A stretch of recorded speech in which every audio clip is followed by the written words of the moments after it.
There comes a time in life when the weight feels too heavy, when the pain feels unbearable, when you think you've got nothing left inside of you. Life will break you. It will take your dreams, your confidence, your strength, and crush them into pieces.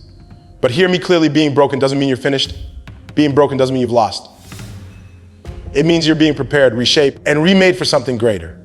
Because sometimes it's in the breaking that the breakthrough begins.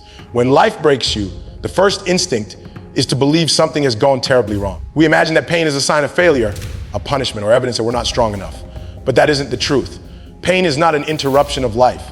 It is a fundamental part of life. It is the crucible through which growth emerges. Think about it, there is no transformation without discomfort. There is no strength without resistance. Every time you lift a weight, it hurts. Every time you stretch a muscle, it tears slightly before it rebuilds. And yet, in that tearing and that stress lies the opportunity for growth. Human beings are wired to avoid pain. It's a survival mechanism. But we've mistaken avoidance for wisdom. In reality, when we run from pain, we also run from the very conditions that could make us stronger. The moments when life breaks you open are not the end of the story. They are the beginning of a new one.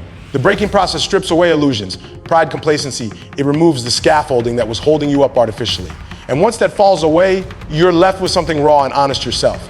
That is the soil where real growth begins. Psychologically, this is where resilience is born. Studies in clinical psychology show that people who endure and process significant hardship often develop what's called post-traumatic growth. It's not simply bouncing back, it's coming back transformed, with a new perspective, deeper character, and a renewed sense of meaning. That only happens because pain disrupts the patterns that keep us stuck. It shatters the old framework and forces us to construct a new one, a better one. And yes, that process is agonizing, but it's also the most authentic form of change we can experience. Philosophers across history understood this. Friedrich Nietzsche famously said, "To live is to suffer, and to survive is to find some meaning in the suffering." That line has been repeated so often that it risks sounding cliché, but it contains a profound truth. Suffering is not optional, it's inevitable. But whether that suffering destroys you or develops you depends on how you respond. If you treat pain as an enemy, you will shrink. If you treat pain as a teacher, you will expand. Consider the stories of those who've achieved greatness. Athletes, artists, entrepreneurs, leaders.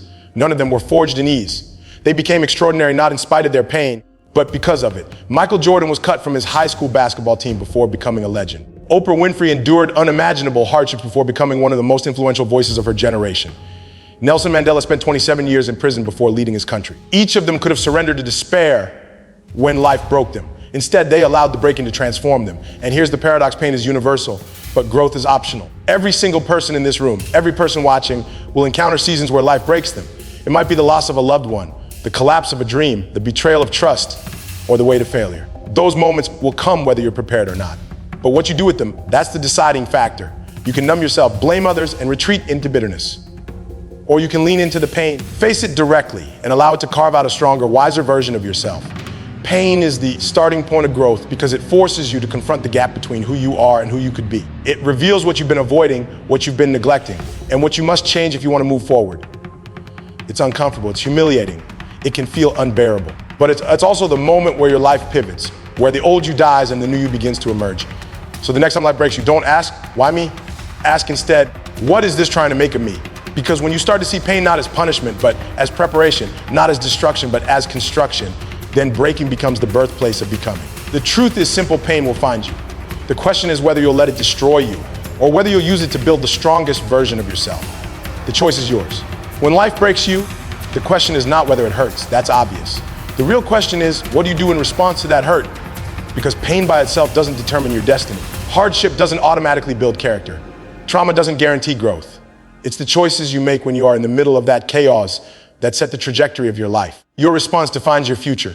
Think about it this way: two people can go through nearly identical circumstances. Losing a job, for example. One person spirals into bitterness, resentment, and paralysis. They decide the world is unfair, and they stay stuck in that narrative. The other person, facing the same loss, takes it as a signal to re-examine their priorities, to skill up, to build something new. Same event, entirely different outcome. The distinction isn't the pain itself, it's the response to that pain. From a psychological standpoint, this is crucial. Human beings are meaning-making creatures. We can't help but interpret what happens to us, and the interpretation we choose, whether we frame an event as an ending or as an opportunity, as a curse or as a lesson, directly affects our emotions, our behaviors, and ultimately our future. Viktor Frankl, who survived the horrors of a concentration camp, wrote that between stimulus and response, there is a space. In that space is our power to choose our response. In our response lies our growth and our freedom. That space is where your future is written.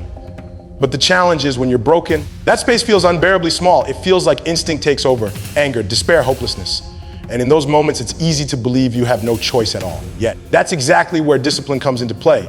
Discipline is the muscle that keeps you from collapsing into destructive patterns when you're in pain.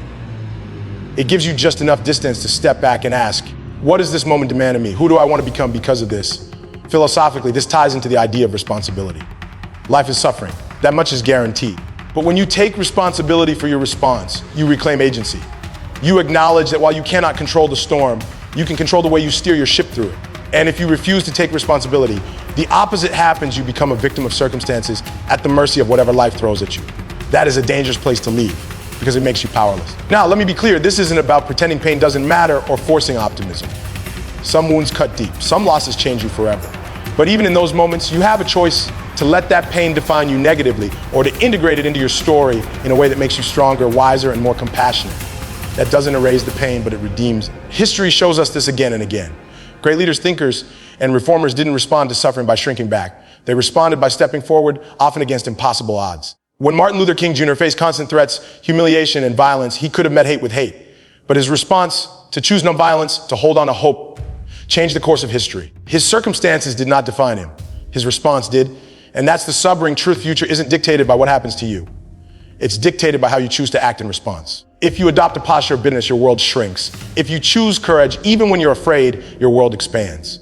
The event itself may be out of your control, but the story you write with it is not. So when life breaks you, stop asking, why me? And start asking, what now?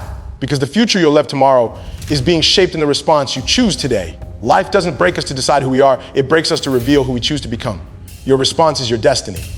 When life breaks you, it's tempting to believe the story is over, that what's been lost is irretrievable, that what's been destroyed can't be rebuilt. But history, psychology, and even our own lived experience show us something different often. The very breakdowns we think will ruin us are the same ones that create the conditions for a breakthrough. And that's not some motivational slogan. It's a profound truth about how transformation occurs. Think about it. When the structures in your life collapse, when the job disappears, when the relationship ends, when your health fails, you're forced into unfamiliar territory. And yes, that feels like chaos because it is. But chaos isn't only destruction, chaos is also possibility. It is the unknown space where new forms of order can emerge. In fact, no real breakthrough happens without it. If you stay in comfort, you stay the same. It's the breakdown that destabilizes you enough to open the door to something higher, something you wouldn't have pursued otherwise. Psychologically, this is what Carl Jung meant when he said that in the deepest darkness, the seeds of transformation are found. When everything falls apart, the unconscious, the parts of yourself you've ignored or suppressed, comes rushing to the surface. And in that confrontation, you're given a choice to collapse into despair or to integrate that chaos into a new, stronger version of yourself. That's why so many people describe their lowest points as paradoxically being the turning points of their lives. Not because the pain was pleasant, it wasn't, because the pain forced them to change. There's a phenomenon researchers call adversarial growth. It means that hardship doesn't just leave scars, it can expand your capacity. People report greater appreciation for life, stronger relationships, a deeper sense of purpose, all after going through something they thought would break them permanently. The reason is simple. When life shatters the version of yourself you've been holding on to, you're confronted with the task of rebuilding. And in rebuilding, you often construct something sturdier, wiser, more aligned with who you truly are. Consider the story of the phoenix, a symbol found across cultures. The phoenix burns reduced to ashes, and from those ashes it rises again. It's a myth, yes, but it's also a metaphor that captures a deep psychological reality. Destruction can be the precondition for rebirth. We admire people who embody this principle because it resonates with something inside of us. We know on some level that being broken isn't the end. It's a form of transformation. Now, let's be honest. When you're in the middle of being broken, this perspective is hard to hold. You don't see ashes as fertile ground, you see them as loss.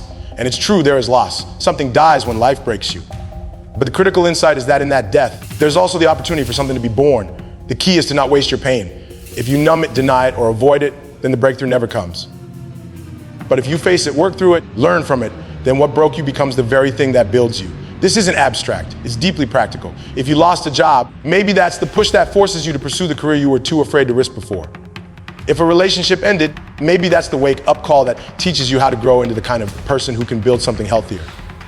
If you failed publicly, maybe that humiliation is what finally destroys your ego enough to let you develop real skill and humility. The breakthrough is not in spite of the breaking, it's because of it. So the next time life collapses around you, resist the urge to see it as the final chapter. Instead, ask what is trying to emerge from this. What is the lesson, the strength, the vision that can only be born here, in the ashes of what was? Because often the thing that looks like the end is, in fact, the beginning of a new path you never would have walked otherwise. Every breakdown carries within it the seed of a breakthrough. but only if you're willing to search the ashes for the life waiting to rise.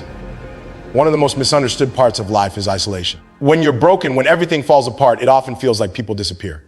Friends grow quiet. Support systems dissolve. The phone doesn't ring as often. And in those moments, it's easy to interpret the silence as abandonment, as evidence that you've been forgotten or rejected. But that's not always what it means. Sometimes isolation is necessary. Sometimes life pulls you away from the crowd, not to punish you, but to prepare you. Human beings are social creatures. We thrive on connection. But there's a danger in being constantly surrounded by voices, opinions, and distractions. You start to lose track of your own voice.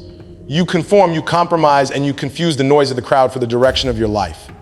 Breaking often strips all that away. It forces you into solitude where you can no longer rely on external validation, and in that solitude, you're left face to face with yourself. That confrontation is uncomfortable, sometimes terrifying, but it is also the birthplace of clarity. From a psychological perspective, solitude is one of the most powerful conditions for growth.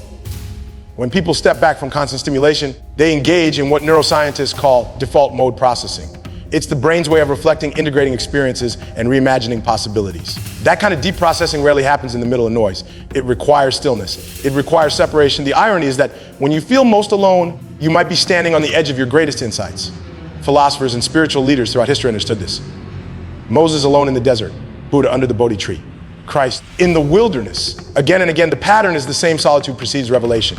It's in isolation that people strip away illusions, confront their deepest fears, and come to understand who they really are and what they must do. That's not accidental, it's structural.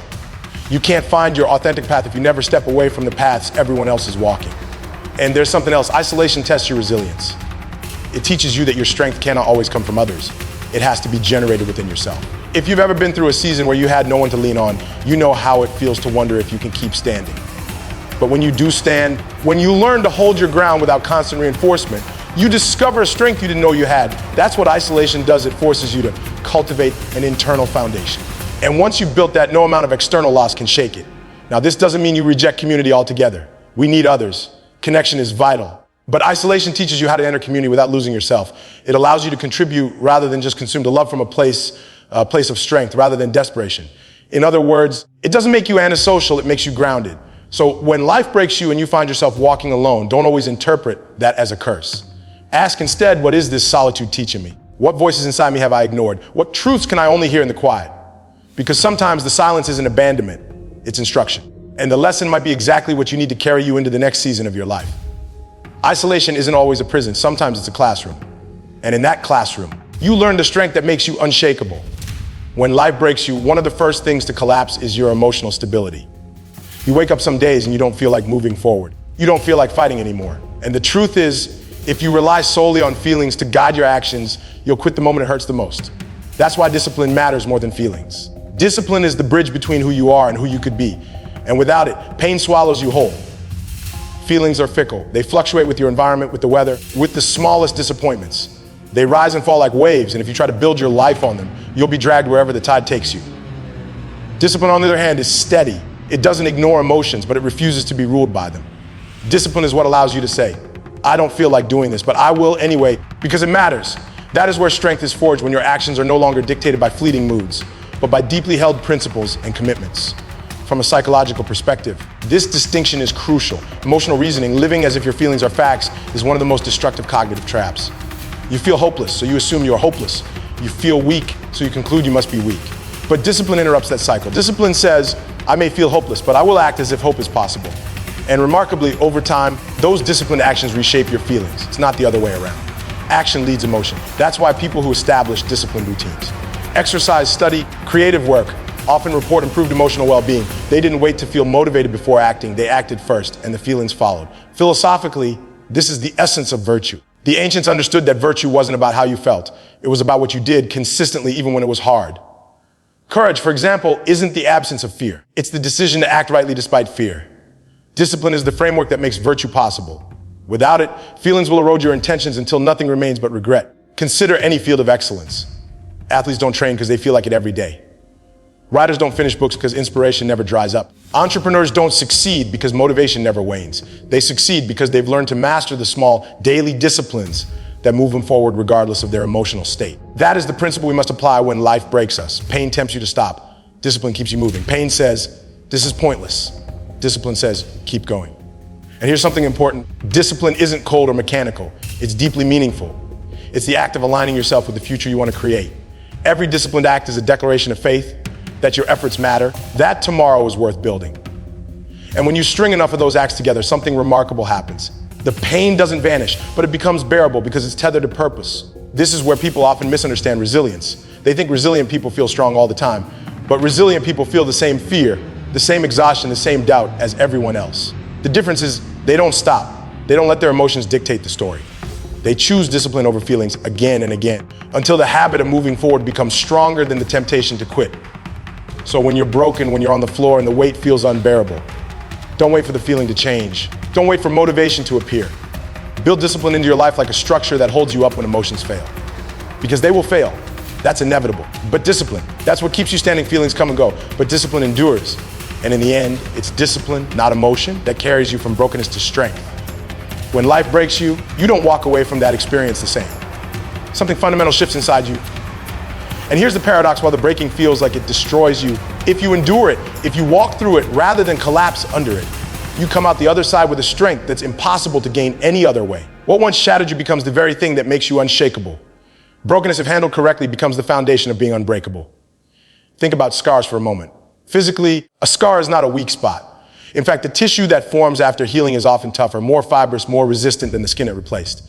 That's a profound metaphor for human resilience. Your scars, whether emotional, psychological, or spiritual, are not signs of weakness. They're evidence that you endured. They tell the story of survival. And once you've survived something that threatened to destroy you, you carry a knowledge that changes the way you face everything else. You know that you can endure. And that knowledge makes you stronger than you were before. Psychologically, this transformation is rooted in exposure. In clinical terms, exposure to suffering and hardship can recalibrate your nervous system. What once felt overwhelming becomes manageable because you've already faced something worse and survived. It's the same principle that soldiers describe after combat. Everyday stressors lose their power when you've already walked through fire. You're not numb, you're stronger because the scale of your resilience has expanded. Philosophically, this is the path toward wisdom. The Greeks believed that wisdom is not gained through comfort, but through suffering and reflection. You cannot truly understand life until you've been broken by it, because only then do you see both its fragility and its depth. When you come through brokenness, you begin to live with a kind of courage that's grounded, not naive. You don't pretend pain doesn't exist, you know it does. But you also know it can be endured, and that makes you formidable. History is filled with figures who embody this principle. Nelson Mandela emerged from 27 years in prison not embittered, but strengthened into the leader South Africa needed. Malala Yousafzai, after surviving an assassination attempt, became a global voice for education and women's rights. Their strength wasn't manufactured in ease, it was forged in fire. They became unbreakable not by avoiding brokenness, but by enduring it and transforming through it. This is the opportunity that lies in front of every person who suffers. The pain you go through can crush you permanently, or it can forge you into someone who can withstand storms that would destroy others. The difference lies in whether you integrate your suffering into your identity. If you treat your scars as shame, they will weigh you down. But if you treat them as proof of survival, they become your armor. This isn't just about personal strength, it's also about impact. When people see that you've endured, they're inspired to believe they can endure too. Your scars don't just make you strong, they make you a source of strength for others. That's why unbreakable people often become leaders, mentors, and examples, not because they're perfect, but because they're tested. So when life breaks you, don't despise the scars. Don't resent the hardship, see them as part of your transformation. Because once you've endured, once you've risen, once you've turned brokenness into strength, you carry something that can't be taken away. You've moved from fragile to resilient, from victim to victor, from broken to unbreakable. Scars are not signs of defeat, they are marks of survival. And when you embrace them, you become someone life can wound, but never destroy. Life will break you, that's inevitable. But the breaking is not the end, it's the beginning. Pain becomes the starting point of growth, your response shapes your destiny, and every breakdown carries within it the seed of a breakthrough. In the silence of isolation, you discover who you really are, and through discipline, you learn to rise above fleeting emotions. And when you endure, when you refuse to stay down, you emerge unshackable, scarred, but stronger, wounded, but wiser, broken, but now unbreakable. The choice is yours to let life's blows bury you, or to use them as the very force that forges you. So when the next storm comes, and it will stand firm, let it break you open, because on the other side of that breaking is the person you were always meant to become.